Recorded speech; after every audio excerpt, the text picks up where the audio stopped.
Okay, today you are going to be listening to a mini lesson on one of the principles of passive transport called diffusion and osmosis.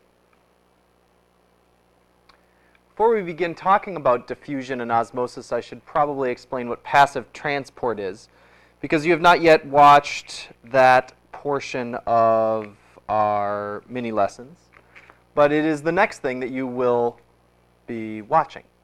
So passive transport is the movement of molecules across a membrane without the use of energy. And the energy of cells is ATP, so it's without the use of ATP.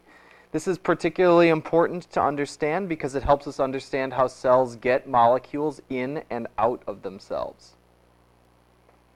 So diffusion is one example of passive transport. And diffusion is simply molecules which tend to move from an area of high concentration to an area of low concentration. You can think of the analogy of a rock rolling down a hill. Remember, passive transport is the movement of molecules that does not require energy. And rolling a rock down a hill from a high area to a low area also doesn't require energy. So imagine a rock rolling down a hill from high to low. That doesn't require energy. That's diffusion. The only difference is that diffusion deals with the movement of molecules. So if you look at this demonstration in the upper right-hand corner, you see the small purple dots, which are meant to represent molecules, moving from an area of high concentration in the lower left-hand corner out to an area of low concentration. So why does it happen? It's important to understand why things move from high concentration to low concentration. Most of you probably understand why molecules move, or why a rock might move from a high place to a low place. That's gravity. So why do molecules do the same thing, move from high to low concentration? And there are three principles that control this. The first that you need to understand is that all molecules are in constant motion. Okay? All molecules are moving at all times. When molecules are close together, they're going to be bouncing off each other. And this makes sense. As you're closer together, you're more likely to run into another molecule and then be pushed away from each other. The farther apart you are, the less likely you are to run into each other. So again, as we see in this demonstration, these molecules are more likely to run into each other when they're in this upper right-hand corner, causing them to, over time, spread out and take up most of the space. And the last principle, which I've already addressed in our concept of what a passive transport is that no energy is required for this to happen because all molecules are in constant motion. That's just a fact. And when molecules are close together, they tend to bounce off each other. So I have a simulation that I'd like you to watch here. And I'm going to move this up into our view so we can see it. And here we see small red and blue molecules which are bouncing around. And I can restart it in a corner, creating an area of high concentration. And those small red and blue molecules are going to move from an area of high concentration to an area of low concentration. And it doesn't matter where I start it. They can start in the middle. They can start at the edge. But they will always move from that area of high concentration to an area of low concentration because they are more likely to run into each other when they're close together and less likely to run into each other when they're far away. And again, no energy is required for this to happen. So when does diffusion stop? When all molecules are equally concentrated in all areas, they're said to be at equilibrium.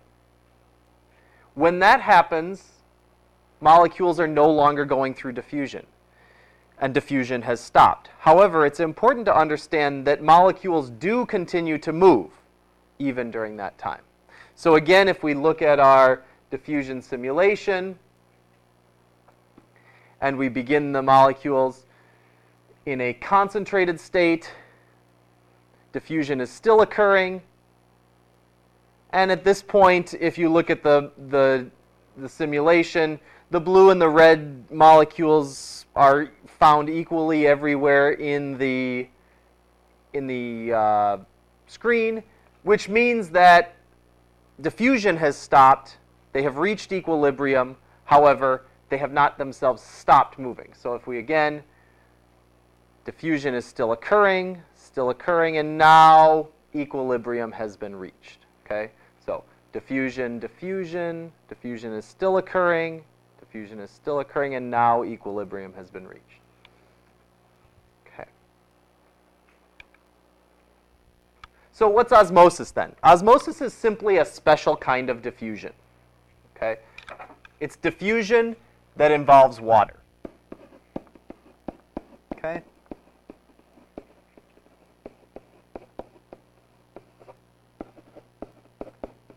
Osmosis is always about the water. Every time you hear the word osmosis, the first thing that should come to your mind is water. You're interested in where the concentration of water is. So in this example here, where water represents the small blue spheres, we see that the high concentration of water is on the left side, the low concentration is on the right side. So the arrow shows that water will tend to move from the left to the right across a membrane. Here is our membrane right here. This represents a membrane. And like all molecules, they tend to move from high to low concentration. It's just that water movement is so important to living things that we give the diffusion of water a special name, and we call it osmosis. And I should add one thing to our definition here. Diffusion involving water across a membrane. And this is why it's so important to living things, because we're interested in how water moves across a membrane. So if we imagine a cell floating in a solution, it's worthwhile to understand the relationship between the water concentration inside of the cell and the water concentration outside of the cell. Inside of the cell, there will be a certain concentration of water. Outside of the cell, there will be a certain concentration of water. When the higher concentration of water is inside of the cell, we call that solution hypertonic. Okay? More water in the cell. Hyper means more. Okay? And in this case, because molecules move from high to low, water is going to move from high concentration, 80% inside, to a low concentration, 77% outside. The water will move out of the cell. H2O will move out, which will cause the cell to shrink in size.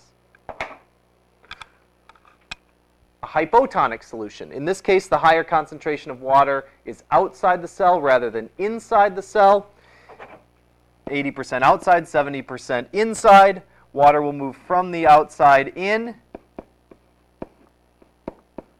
causing the cell to expand. And in this diagram over here, we see a red blood cell which is placed in distilled water, which is 100% H2O. And we see that the cell expands and expands as water moves into it in a hypotonic solution until eventually the cell bursts. It's called lysis, and it causes cell death. And the last kind of solution that is worth understanding is an isotonic solution. And this is a situation in which the water concentration is equal both inside and outside. And in this case, water will move in neither in nor out. Or another way to think about it is that it will move in and out equally. Okay? So there will be no net movement of water. No overall movement of water.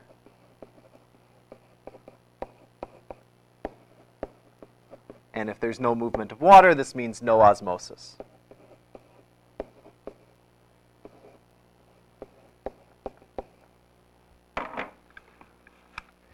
Which is going to lead us to the next topic that we will have a mini lesson on, called active and passive transport, in which we'll look at the different ways that cells move molecules across a membrane.